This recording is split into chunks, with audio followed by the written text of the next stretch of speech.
Afternoon, Mr. Chair, and to the other members of Congress. Good afternoon. Anyway, I'm here to present some of our ideas and some of our solutions with regards to countryside development in relation to the fashion industry. So our overall objective, of course, is there should be an alignment of the fashion industry with the key textile stakeholders. Next slide, please. So countryside development should have the following objectives. Of course, most important, I would say, would be the improvement of the quality of the life of the people, not only economically, but also the preservation of their cultural identity. And also we see that there should be an intersection of the fashion, textile industry stakeholders, and of course government working together as one to make this objective uh,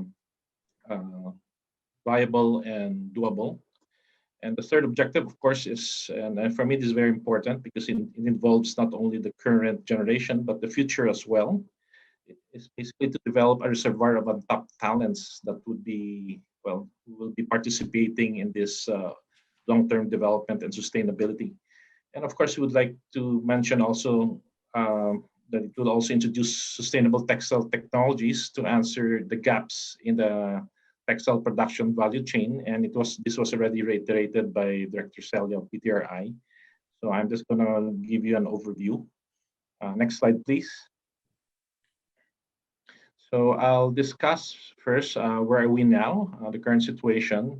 I'll be presenting a poverty map of the Philippines, and of course the raw materials, some areas. This will basically supplement what Philfida already mentioned earlier. Um, and of course, the causes of poverty. I think what is important is that we have to understand that there are several issues that basically, well, it's causing the poverty situation here in the Philippines, and we just discovered that it's very complicated. So where do you want to go? Of course, is countryside development through the alignment of the fashion industry with key textile stakeholders. And how do we go there? And that's basically our short-term and medium-term vision is what facilities and the collaborations that will be needed. And of course, close coordination with the national, regional, and local business support organizations such as PFC, HABI, and NCCA, etc. Next slide, please. So if you look at the map, I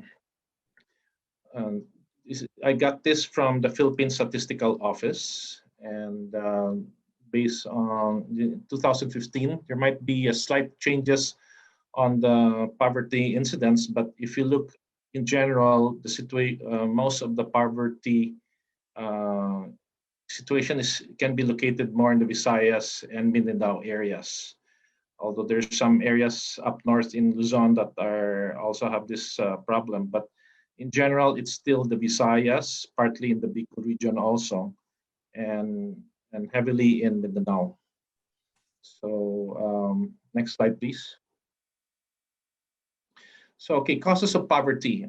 This I have to elaborate, and well, in relation to the fashion industry, the textile industry, we saw this, and we realized that gaps in the supply chain are still present. Well, in many cases, lack of the raw material supply, as mentioned earlier, and the reason behind this is that there's lack of focus also on where to let's say the post harvest like post harvest facilities are lacking, and a lot of the farmer groups also are not united in many ways. So so gaps is one issue there, including the processing of the raw materials. And fair trade also is another issue that we find very important because a lot of the artisans, for example, are complaining that they're not being paid well or there's lack of benefits. So the private sector here will have to play big role on how to make this situation better now. But we will also require the assistance of DTI on how to come up with maybe, let's say later on, like a fair trade certification on what is not only a living wage, or rather a minimum wage, but this artisan should also earn a living wage, something that will make life comfortable for them. Then another problem for many of the communities and workers in the countryside is that we discovered that market access is still a problem. There are some areas already with the highly developed setup in terms of their collaboration with DTI, or to market their produce or products, but there's still lack. I could say majority of the communities still lack this infrastructure, and of course product development also. There are a lot of potential products out there that have a big chance of succeeding, but it's just that with regards to quality assurance and design, maybe it still needs a lot of work on. And lack of incentives is also another problem. I'm speaking here especially in terms of like the local retail brands right now who are requesting for tax holidays because of the situation, with the pandemic. And another request from them actually is if they could ask mall owners to help them out with their rent.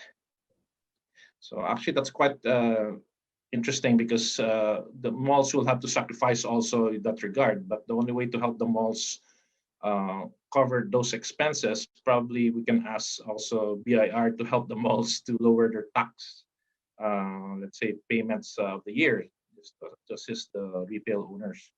And of course, with regards to competitiveness, well, let's face it, the Philippines has a very high cost of support with regards, for example, to support industries like electricity and lack of technology, also new production techniques. So in the textile industry, we know for the fact that China right now is very advanced. So, but what we need to do right now is to match technology with what we have at hand, what the raw materials that are available in the countryside. So again, it's a mix of technology and at the same time what is the available raw material available. So that's just one of the items there. And of course, the fourth would be the socio-economic issues. Like we discovered, there's still lack of financial literacy in the countryside. Many of the workers and artisans still don't know how to manage their own money, and so whatever is earned, for example, by the wife who's a weaver, might end up with the husband who eventually goes to bar to drink. So they don't know how to manage their funds.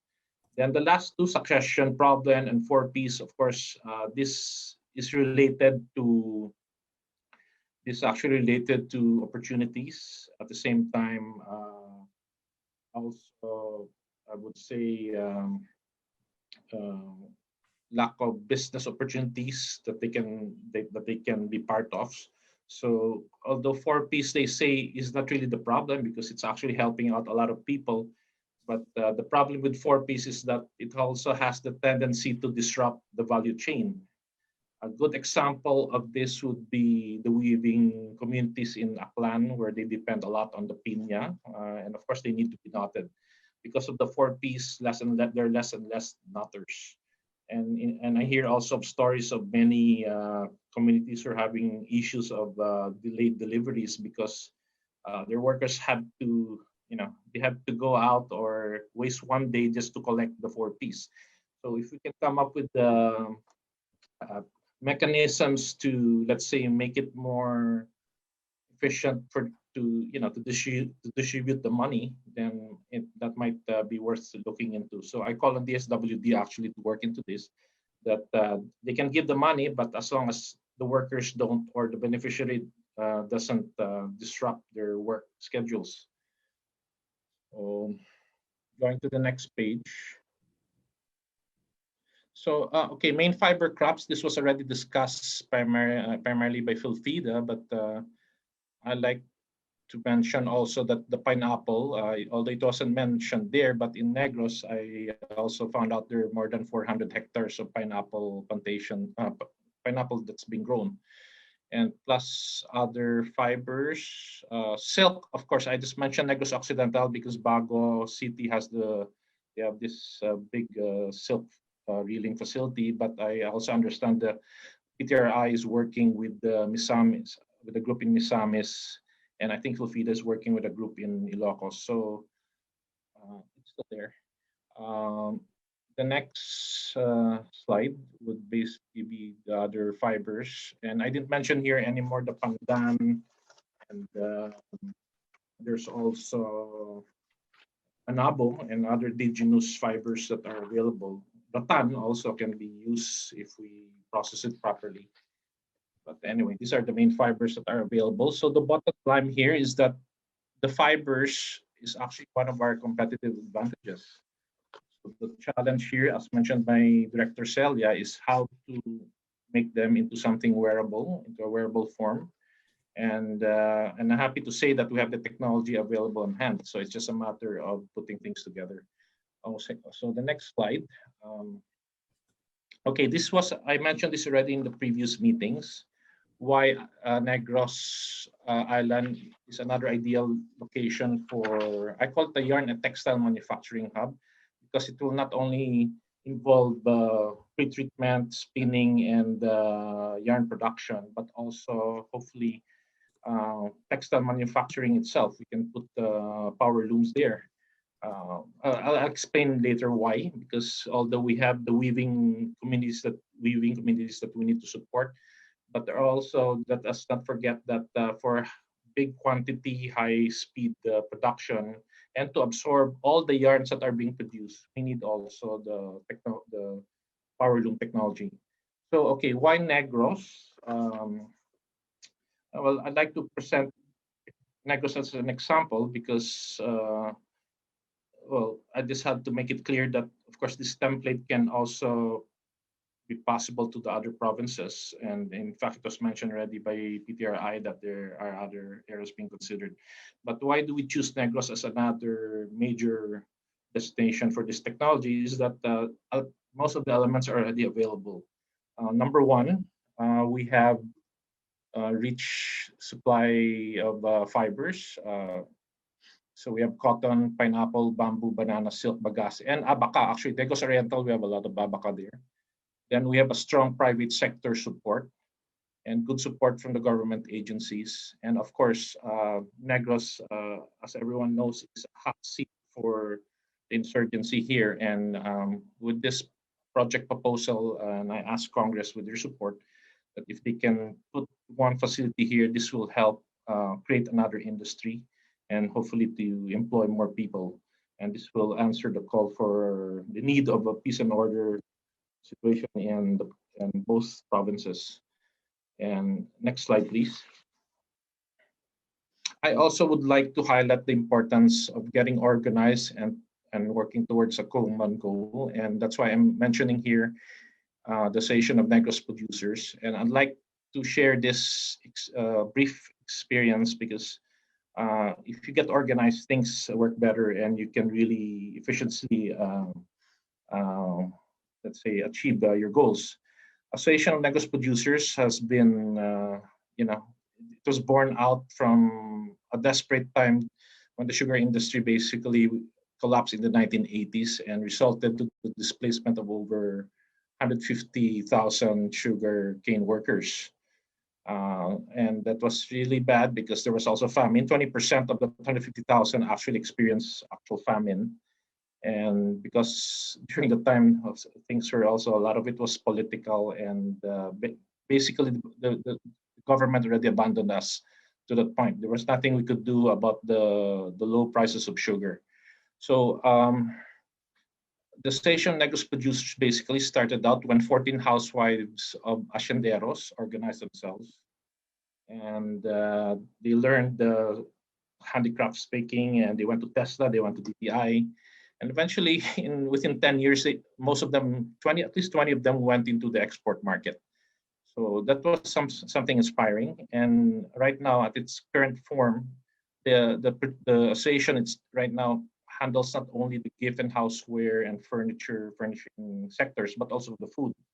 So we have more than 7 sectors right now, including the fashion and the garment. So we have strong collaboration with the DI, DOST, and DOT and DA on this. And as everyone knows, the annual trade fair being held in Makati has been going on for 35 years, except for last year because of the pandemic, we had to cancel it. But last May 29, we had to launch our e-commerce, shopnegrostradefair.com. So imagine you can order piaya, barquillos, or any of the food, and plus the handicrafts. You can order it online and we'll deliver it within a week. So it's bringing the best of Negros actually into your doorstep. And we also launched a new hub, which was funded by the provincial government. We have a new showroom there in Bacolod. And that's it. So the whole idea here is that when you're organized and you have an association, things can be made faster in for the benefit of the producers, especially in the marketing linkages. Next slide, please. So there are more than 400 artisans we're working with in both Negros and Occidental and Oriental. And we're there to really develop them and hopefully they'll take a more active role in the supply chain. And maybe some members of their communities, especially in Kabangkalan and Negros Oriental, we can also train them into power loom weaving later on if they're interested, those who are more technically inclined. Next slide, please.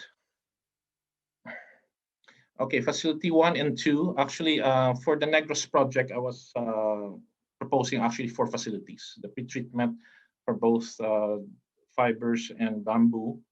And of course, this will end up to be spun. Next slide. So these are all from PTRI. So the whole idea here is to come up with something wearable items like fabrics. And of course, the 4th facility I would be requesting would be finishing facilities like the dyeing facility. Next slide, please. So these are natural. We can do natural dyes. We can also do synthetic dyes. So depending on what the market wants. So we would want to have that flexibility because it doesn't make sense if you don't have the dyeing facility for your yarns.